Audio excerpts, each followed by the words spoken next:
Well, welcome to my daily teaching video. Hey, if you're new to my YouTube channel, my name is Graham Jones, and there's lots of videos to check out below. One quick thing that would really help, if you are on YouTube, why not hit the subscribe button down there, give the bell symbol a long press, give this video a thumbs up, and lastly, share it with your friends. Again, check out lots of the links below. Good.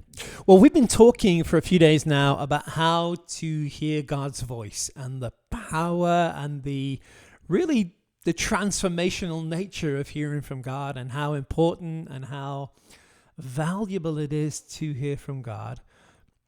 I've been saying, though, every day, I think it's good that we be honest about some of the struggles we can all have concerning hearing from God, how we can get it wrong. I think until we are honest about how we get it wrong, we're never really going to get it right. And I know some folks who just simply think, oh, I'm no good at this. God only speaks to special people. And that's a safe place to be, obviously, because if you never try, you never fail. And yet I know some other folks who claim they're amazing at this and they never get it wrong. And yet I don't see always a testimony in their life that they get it as accurately or as right as they want. You know, I said in a previous video, we shouldn't really tell people that we can hear from God. We should show people that we can hear from God. So I am interested in the next month just impressing in with some of you folks into this subject and really trying to learn some lessons and figure out, how do we do this well? How do we improve? Even if we never do it perfectly, how do we just keep pushing towards that perfection? You know, that's often how I look at life and my Christian life as well. You know, if I were to come to you today and say, is it God's will that you sin as a Christian? I really hope all of you are going to say, no, it's not God's will that we sin. And yet if I say, how many of you sin? You probably, like me, would say, yeah, I miss it. I fail God. I get it wrong at times. So what do we do with that tension? Here's what we do biblically. We do what Paul did, where Paul said, I press to the mark of the high call of God in Christ Jesus, yet I haven't yet attained. But he says, this one thing I do, I forget those things which are behind and I press. So Jesus lives sinlessly, and even if we don't, we should press into that. Jesus healed everybody who came to him. I see many people healed. I don't see everybody healed. But rather than lower the bar of Jesus to the bar of Graham, my goal is to raise the bar of Graham to the level of Jesus, is to keep pressing. And in the same way, I hear from God. I don't hear from God perfectly, but what I'm interested in is, how do we press? How do we move forward? How do we keep improving? How do we keep learning? How do we keep, and what I'm trying to press into this week is learning to differentiate between the voice of our own soul and the voice of the Lord. And I've been reading every day from 1 Samuel 3. Again, I won't read the whole chapter today, but I'd encourage you to read it. Such a great chapter and such a great story, and it deals with the spiritual formation of this young man Samuel and how he begins to hear from God in an amazing way that would change the nation and the world. And just one quick key for you today.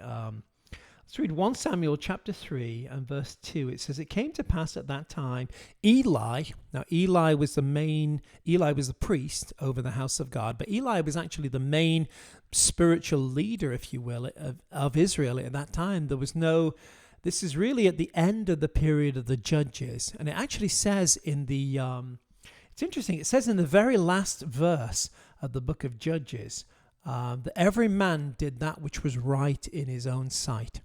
And in a way, there was like this chaos in Israel. And the main spiritual leader at the time was Eli. And Eli was not a great spiritual leader. He wasn't a fake and a phony, but he actually cared really more about his children than the work of God. And if you followed it, he allowed his children to lead him away from the work of God rather than into the call of God. And in fact, whenever you put a family member, your own kids even, before God, whenever you choose a church based on, well, my kids really like it, they have a fuzzy bunny at the door, rather than this is what will help them, this is what will make them grow in the nurture and admonition of the Lord, you end up like Eli, which is a really dangerous place to be. So it says in verse 3, it came to pass at that time, Eli was lying down, Eli was asleep in his place. Notice the words, his place. And it says, his eyes began to grow dim so that he could not see, before the lamp of God went out in the tabernacle of the Lord, where the ark of God was. While Samuel was laying down, the Lord called to Samuel and said, Samuel, Samuel. Now, just one real simple principle I want to give you today. I want you to see this. There's a temple, a house of God, if you will, a place where the ark is kept. Now, this is before the the tabernacle of David. David hadn't yet come. There's no real physical tabernacle, but there's a house, if you will, a place where the ark, there's one box on planet Earth that had the presence of God in it. Come on, think about this for a moment. Every tin pot nation, every little nation had its idols, had its temples. There were probably hundreds of thousands of temples all over the world, but there was only one temple that had the Shekinah glory of God in it. One place on planet Earth which had the presence of God in it. Adam and Eve were cast out of the presence of God, and yet through God's covenant with Abraham and the children of Abraham, God had found an inroad. The presence of God had come back into the earth, and the presence of God was holy, it was glorious.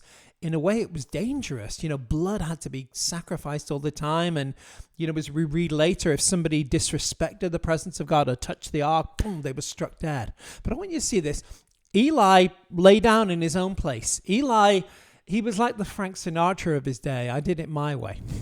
And yet Samuel chose to sleep right next to the ark. I just want you to see that picture. Imagine this little 7, 8, 9, 10-year-old boy, and he chooses to sleep right next to the ark.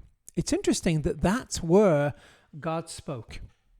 I just want you to see that today. That's where God spoke. I think if you want to hear the voice of God, go to the presence of God. The voice of God proceeds from the presence of God.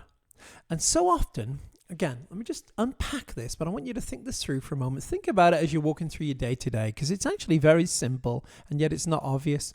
What usually happens when we try and hear from God, think about this carefully, look at your own life. When we try and hear from God, we're not usually in the presence of God. What happens to most of us, the typical thing is we love God, we go to church, we engage with God, read our Bibles, got our Christian friends, whatever, and we go through life, and then we hit a place where we really need to hear from God.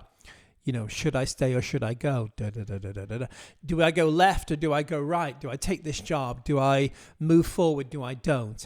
And we try to hear from God in a foreign land. By that I mean we're usually in a place, even physically, but even in a place soulishly, where we're much more under the influence of the choice, under the influence of the circumstances, under the influence of the fear of getting it wrong.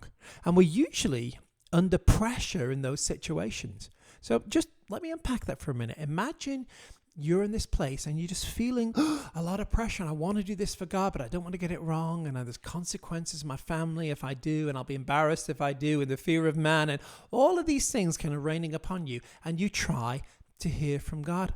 And in that context, it seems that God's voice is far away. God's voice is hard to hear, that God's voice is something intangible. And there's just a really simple key here.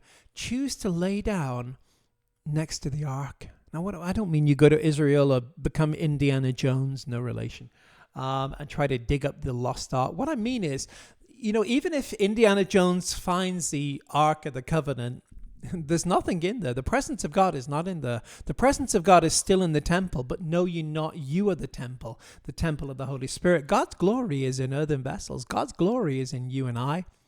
But that we need to spend time in the presence. There's an old song that says, turn your eyes on Jesus, look full in his wonderful face, and the things on earth grow strangely dim in the light of his glory and grace. And my contention, my premise to you today is this: the more time we spend in God's presence, the easier it is to hear his voice. The more time you spend in God's presence, Satan doesn't speak in the presence of the Lord. And your own soul, the more time you spend in God's presence, the louder God's voice gets, and the smaller the voice of your own soul gets. It's interesting, isn't it? Think about something like temptation. Maybe you're tempted to, just the normal things of life, to lie, to steal, to cheat, to be jealous, to lust, to be greedy, to be angry, all these kind of things. Do you know what? Most of the time, we're never usually tempted to do those things when we're in worship. So think about this with me. You're in worship. Yesterday we had Renee lead worship in my church here in Sturbridge, and I come in transit and we're just all singing about the glory of God. I'm never tempted to sin when I'm in those places. Now, I'm tempted to sin when I'm tired and grumpy and having an argument with my wife, being too stubborn, and my pride kicks in and all of those kind of things. My point is, there's temptation is not in the glory, and the doubt doesn't exist in the glory. And the more we spend time in the presence of God, the easier it is to hear God's voice. So let me give you one quick thing to practice here today. If you're in a situation where you need to hear from God, this is going to sound counterintuitive, the wrong way around. But if you need to hear from God, don't try to hear from God. Our approach to God should not be like this. Lord, I want to hear from you. Lord, speak to me, speak to me, speak to me, speak to me. What we should do is not seek guidance, but seek the guide. What we should do is come into his presence and say, Lord, I'm here to seek you. Lord, I don't want information. That's the tree of knowledge. I want the tree of life.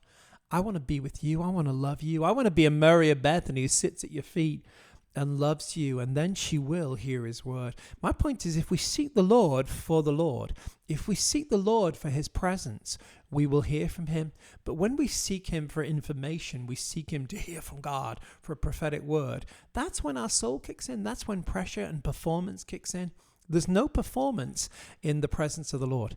It's interesting, in Ezekiel, God told the priests they had to come in barefooted.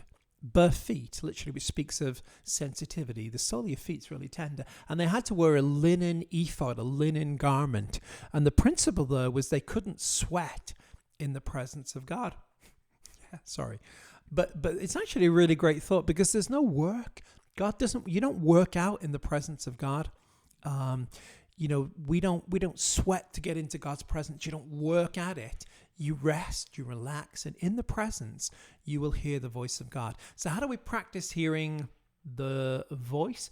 We practice in spending time in the presence. Boom. Selah. I hope that's a help to you guys. So I'm going to come back tomorrow with probably what is the greatest key I've ever had in my life from hearing from God, but a quick teaser. So more of that tomorrow. Again, hey, check out some of the links below. I wanted to mention as well, from December 2020, time of recording this, I'll be starting some monthly courses as well. So I'm going to put together some teaching courses where I'm doing about 10 hours of teaching every month, and just a new format of teaching and taking people deeper into some realms of life in the spirit. So more about that soon, but I'm wishing you guys well. Again, check out the videos below. Hit that subscribe button if you can. Give that a good punch. And drop me a line if I can help, and pray for you anyway. Have a great day, guys. Thanks for watching, and bye for now.